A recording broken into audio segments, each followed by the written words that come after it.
Yesterday, President Uhuru Kenyatta and his deputy William Samoei Ruto led the nation in celebrating Madaraka Day right from State House. And for the first time after a very long time, the president and his deputy were putting on almost similar tie, similar suit, and even shirt. What message were they sending out to Kenyans? And again, for a very long time, we've not seen the deputy president from State House. And he was there. So what message were they trying to send to Kenyans? And later on at night, President Uhuru Kenyatta and Raila Odinga was spotted in the streets of Nairobi getting out of a Probox. They were in the same Probox. Uhuru Kenyatta from the right side and Raila Odinga getting out from the left side. What message were they trying to send to Kenyans? So today I want to take time a bit and dissect the events at State House yesterday and later on Raila Odinga and Uhuru Kenyatta and the Probox. But before we do that, if you're bumping on this video for the first time, I want you to take a second or two and hit the subscribe button. Because what we do on this channel is simple. We analyze politics. And I know for sure that at the end of this video, you'll at least get something. So don't forget to subscribe. Now back to the main issue. Let's begin with the event at State House. Uhuru Kenyatta and William Ruto were almost in uniform. When these guys assumed office in 2013, they were referred to as the dynamic duos. They would put on a similar shirt, similar tie. They were always in uniform. But after the handshake between the president and Raila Odinga, a lot of things had changed. To an extent that when the deputy president graced an occasion like he did yesterday at State House, then his supporters were really excited. But what message were they sending out? Now, before we go into that, let me just share with you, because I don't want to go into the details a lot. Let me just share with you a screenshot of a very interesting discussion which was happening on our WhatsApp group. That's a Jirani's kid. On our WhatsApp group, Kericho Political Forum. This WhatsApp group has several leaders, including even the senators and key leaders from Rift Valley. Now, this is a post which I found online because it was actually trending somewhere. It says, Tanga Tanga Fantasy. As the nation celebrated 57th edition of Madaraka Day, many were amazed by Tanga Tanga infancy in politics. They exhibited juvenile celebrations on non-issues. To them, they were very happy to see Ruto doing what he had been doing in the previous 7 Madaraka Day celebrations. Things that excited Tanga Tanga. Ruto, who is the DP, was invited at State House.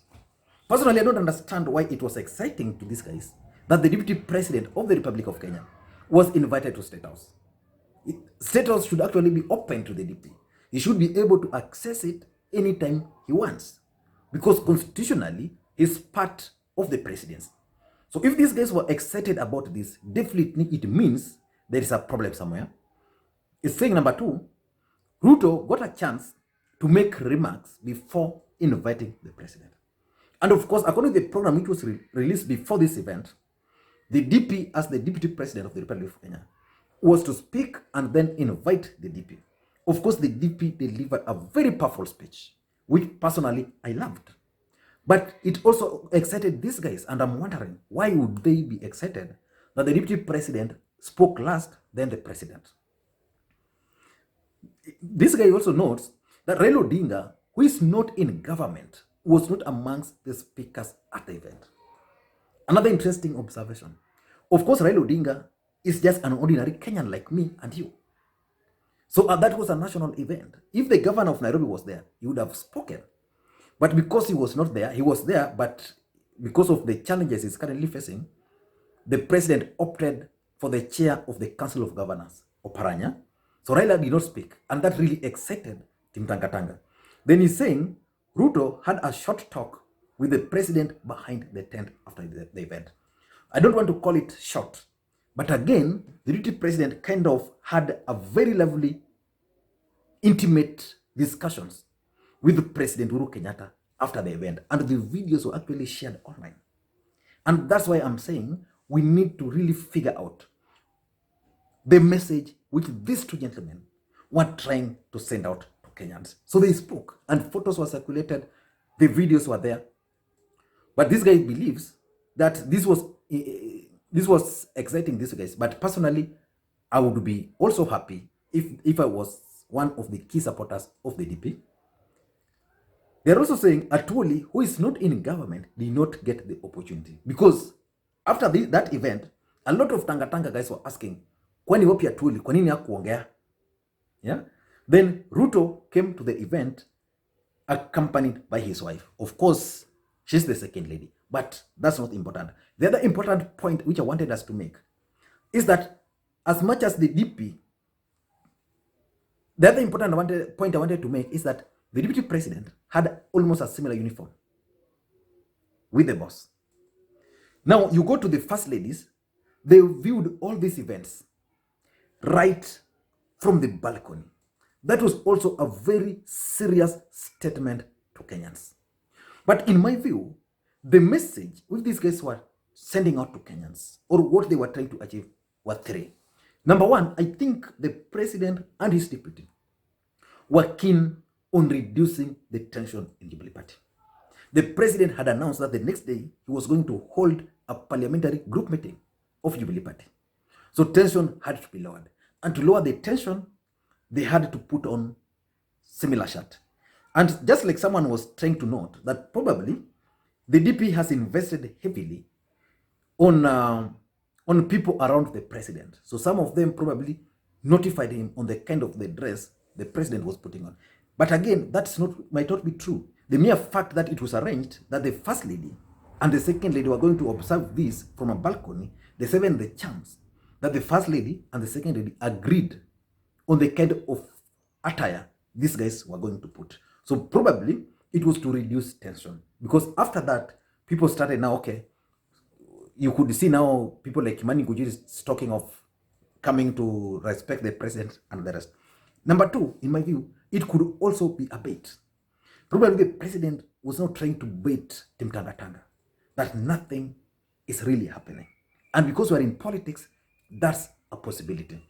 And number three, I want to believe that it's almost, the president was almost telling these guys that, look here, we disagreed, but nothing really stops us from working again together. So if someone can take this opportunity, in my view, someone in Tangatanga can take this opportunity to reconcile the president and the DP, he can succeed. And of course, earlier in that week, there was this rumor that the president and the DP met for 7 hours. 7 good hours, which I don't think, because nobody has really confirmed it, it was just in one of the days. But assuming they met for 7 good hours, then it means someone can actually intervene and these guys can start talking together again. But no, what shocked me most was that after that event, the president and Raila Odinga sneaked at night and went to the CBD. These two gentlemen, remember, Uhuru is the president of the Republic of Kenya, and Raila Odinga is the people's president. So these two gentlemen drove themselves in a vehicle. I'm sure the security were there, but probably there was just a Probox, so if you pass them, you not know that was the president, to CBD. And the CCTV cameras captured them. And I want to tell you that those CCTV cameras were actually leaked out to Kenyans by the NIS, probably to achieve certain political objectives. Because assuming the CCTV cameras captured these guys at night yesterday, by morning, who released those CCTVs? Who had access to them? Who knew that these guys were there? Of course, the security men were able to know because they were there, so they saw these guys. The security wenye wale were guards. But who released the CCTV cameras? Who knew that at this point kuna CCTV camera? So I believe that the NIS guys released those CCTV cameras. But what message can we read from those particular incidences? The incident of Raila Odinga and President Uhuru Kenyatta coming from nowhere, probably they were having a drink somewhere, or they were just somewhere, then deciding to go to CBD. The other time I was in town here, in Kisumu here, and someone was telling me, because there's another kind of development almost similar to what they were supervising there yesterday. And someone was telling me that there's a night, people were talking like the president and Raila Odinga were actually in town supervising that road. And I remember people were making a lot of noise about some flower pots which were erected on the roads. You see, they are trying to make roads for pedestrian, for motorbikes here in town. And someone was telling me the president and Raila Odinga were here, but I couldn't believe. And after what happened in Nairobi now, I can actually believe that the president and Raila Odinga were in town here, because that guy was telling me that they were here around 1 a.m. That's almost the same time they were there. But what message were these guys trying to send out to Kenyans? I have 4 reasons. The first reason is basically very simple. Probably it's a reaction to what happened earlier in the day, where the DP and the president were seen to be very happy. And people had started, okay, these guys are coming back together. They are now putting on the same uniform. So the president now wanted to relay a message there that, look here, that might have happened. Maybe I didn't have control on the kind of clothes I was putting on. If I knew, probably I would have changed. But it has happened. Now to counter that, let me make an appearance with Raila Odinga. The president of the Republic of Kenya is not someone you just meet him on the street or in his house and then you convince him to go to town. These guys must have planned this so well. So that's number one. The second thing, I think it's also a message to anybody who is still in doubt that the handshake between the president and Raila Odinga is still on and real. And nothing can explain how a old president and Raila Odinga can drive in the streets of Nairobi at night to supervise projects, unless it's just to confirm that these guys are still very close buddies. So they are telling Kenyans that the handshake we had is still real and nothing can stop it. The other message I'm reading here is that these guys were sending a message to Kenyans and to those who care that it's not time to work, not time for politics. Because look at it. It's long since I went to Nairobi, since this pandemic. So I've not been to Nairobi. But someone was telling me that there's a lot of development, especially in the Luthulu area where they were checking. They're trying to make the city more conducive for pedestrian and non-conducive for motorists. So they're trying to create lanes for motorists, less parking in the town, so that kama uko na gari, you come to town, then you find a lot of problems parking your car. Then the next day, ukikuja town, unacha gari yako nyumbani. But the pedestrians will have easy ways out, in, something like that. And this is a project which is being supported, conducted under the Nairobi Metropolitan Service. So the mere fact that the president took his time, together with Raila Odinga, and went there and supervised it themselves, it's now telling people that it's not time for politics. It's time to work. And number 3, I think the president is also sending a message to anybody who cares that Raila Odinga is part and parcel of his agenda, be it development, be it politics. In politics, they are working very closely in the National Assembly. We saw how they kicked out the allies of the DP at the Senate. Again, they are expected to kick the allies, those people who are problematic to them, in the National Assembly. Now, he's also telling them that it's not only in politics, it's also in development. And that's why he took Raila Odinga to help him supervise those projects, those development projects. So basically, he's telling these people that Raila Odinga is part and a parcel of my schemes, be it political, be it development. And lastly, these guys were sending a message to Kenyans that they are fully behind the Nairobi Metropolitan Services, led by Major General Mohamed Badi.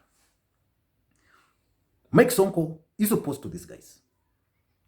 These guys have been given task to perform. The president took his time, went to there to supervise. What kind of endorsement do you need? So they're telling these people that the Nairobi Metropolitan Services have our full support. And they just went there to check whatever they were doing. And that's my take. I don't know whether you are in agreement or disagreement with me, but I want you guys to help me do one thing. Probably I missed out on why the DP and his boss were kind of jovial at State House and why they were putting on a shirt. So if there's a point I've failed to put there, kindly let me know in the comment section. And if you also feel that the presence of Raila Odinga and President Uhuru Kenyatta in the streets of Nairobi, there's a point I've left out, also let me know. Because this is something which is very, very interesting. And if you're bumping on this video for the first time, just like I said, kindly hit the subscribe button so that next time we produce a video like this, you automatically get notified. And to the subscribers, I want to continue thanking you guys so much. I just want one favor. Kindly share for me these videos. I want us to hit 100,000. Yeah, I can't do that without your support. You've always supported this channel. Up to this point, I'm so much grateful, but just continue sharing for me these videos in the WhatsApp, in the Facebook pages you are, in the Twitter, or even in Telegram, or even the mailing list where you are. And I want to thank you guys for that support. Thank you guys, and please, may you have a good day. Bye-bye.